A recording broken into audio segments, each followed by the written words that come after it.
এবারের আইপিএলে বাংলাদেশের 3 পেসার। এবারের আইপিএলে তাসকিনের উপর নজর রেখেছে কলকাতা। নিলামের আগে সুসংবাদ পেতে পারেন এই তারকা ক্রিকেটার। গত আইপিএলও ডাক পেয়েও খেলতে পারেননি তাসকিন, কিন্তু এবার আর সুযোগ হাতছাড়া করতে চান না এই তারকা ক্রিকেটার। অবশেষে 2025 আইপিএলে অভিষেক হতে যাচ্ছে তাসকিন আহমেদের। তো দর্শক, বিস্তারিত থাকছে পুরো ভিডিওতে।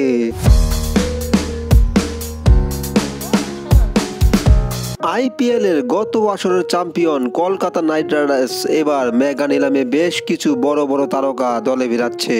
বিশেষ করে তাসকিন আহমেদকে তাদের মূল বোলার হিসেবে রাখতে চাচ্ছে, কারণ গত আইপিএলও তাসকিনকে নেওয়ার চেষ্টা করেছিল কেকেআর, কিন্তু বিসিবি ছাড়পত্র না পাওয়ায় আর খেলা হয়নি তাসকিনের। এবার এমন কোনো শর্ত নেই, আর তাই এবার তাসকিনকে দলে ফেরাতে চাচ্ছে কলকাতা নাইট রাইডার্স। গত আসরে 24 কোটি টাকার মিচেল স্টার্ককে ছেড়ে দিয়েছে কেকেআর, আর তাই এবার সেরা পেসারের খোঁজে শাহরুখের কলকাতা।